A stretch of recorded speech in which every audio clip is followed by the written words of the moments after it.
Pastikan jangan sesiapa-siapa halang kau untuk buat side hustle lah. Bos kau pun tak ada hak.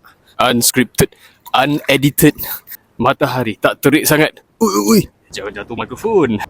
Aku nak tanya kau ni, kalau bos halang kau buat extra kerja on the weekend, kerja event ke, atau kerja side income apa-apa lah, any upgrading skill ke, orang kata apa, tiada guna berkata-kata, masanya kerja side income kan, hujung minggu kadang-kadang tak best juga. Hujung minggu tidur saja, baik cari extra income, atau korang maybe buat sales juga. Sebelum kita teruskan, aku nak kau follow juga social media yang lain sekali. Banyak lagi short content, straight to the point content. So aku nak tanya kau ni, pada hujung minggu kau nak buat apa? Dan bos halang kau daripada kerja hujung minggu. Yelah, let's say kau kerja Monday to Friday kan. Monday Friday je lah. Tapi apa pula kecohnya? Apa kecohnya? Kalau kau nak kerja weekend, bos kau ada masalah, bos kau cakap jangan kerja weekend, takut mengganggu prestasi kerja kau, kerja hakiki kau 9 to 5 itu. Untuk aku, tak patut ada masalah.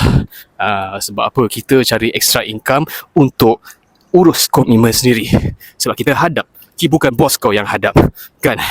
Dan bos kau takkan selamatkan kau jika kau dalam masalah kewangan. So aku rasa, personal opinion aku, tak salah pun kalau kau nak cari side income pada hujung minggu. Tapi salah kalau kau buat side income kau, cari sales, jumpa klien waktu bekerja kau. Itu salah lah. Kalau nak cakap pasal berkat, memang ada efek. Kurang berkat di situ. Masuk akal tak? Kalau tak masuk akal, boleh komen di ruangan bawah sekarang. And guys, jangan lupa check out juga video-video lain yang aku dah post. 3 video aku dah post. Multitasking, tepat environment kerja yang toxic. Yang ketiga apa? Pasal apa? Aku pun dah lupa. Okay, check it out sekarang. Okay, follow Jangan lupa like, subscribe and share video ni kepada family member lain. Bagi tahu diorang juga yang Moneyhood community ini tengah nak kumpulkan ramai orang yang berholistik, orang yang ready to learn, ada semangat nak belajar upskill, skill-skill baru, new knowledge, kembangkan networking. Networking penting sebab Moneyhood ni adalah ekosistem yang nak membina circle networking yang berholistik, berbagai-bagai cabang kepakaran yang berbeza, background yang berbagai-bagai. Itulah yang kita nak networking bersama. Sebab aku masa sekolah dulu tak penting pun benda ni. Member-member je lah. Member ni buat pening kepala ke, member ni cekik darah ke, kikis duit ke, borak benda tak berfaedah ke. Biasalah zaman uni-uni kita borak benda-benda yang tak senonoh, yang tak masuk akal, yang pelik-pelik. Pasal bola lagi kan.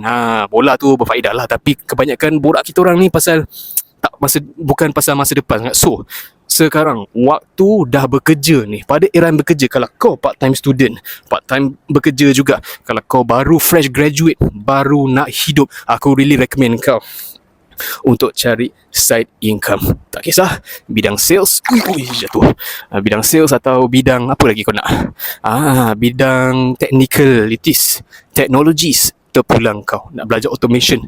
Dan aku recommend kepada yang baru fresh graduate atau yang dah 5 to 10 years experience dalam industri, teruskan upskilling, jangan putus asa, and jangan lupa jaga juga kesihatan diri. Okay, dah subscribe belum? Belum kan? Kau subscribe sekarang sebelum mikrofon aku terjatuh dalam air ini.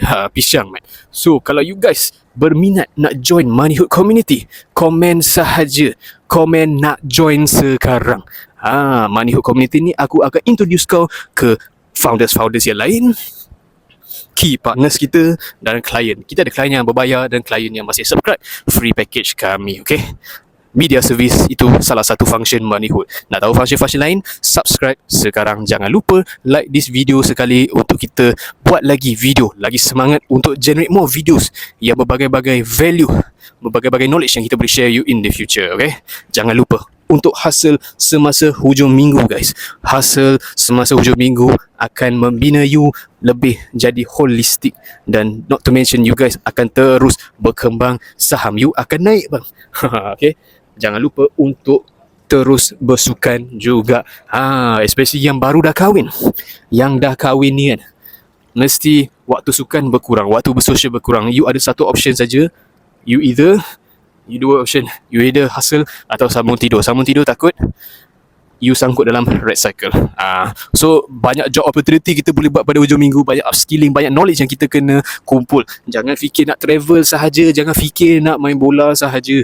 Boleh, actually boleh main bola, but good for networking kan. Tapi make sure pilih team yang okay lah, yang berkembang. Okay, macam cello pula kan. Okay, you guys kalau lepas ni nak lagi Danny buat video, subscribe sekarang. Jangan terlepas peluang ini. Jumpa lagi di next video. Aku Daniel. Thank you for watching. Jumpa lagi guys. Jangan lupa subscribe Moneyhood. Moneyhood is life guys. Moneyhood forever. Moneyhood FC, insyaAllah. Unit Trust. Aku dah invest unit trust dah lama lah, 3 tahun. Tapi tak dapat lagi untung.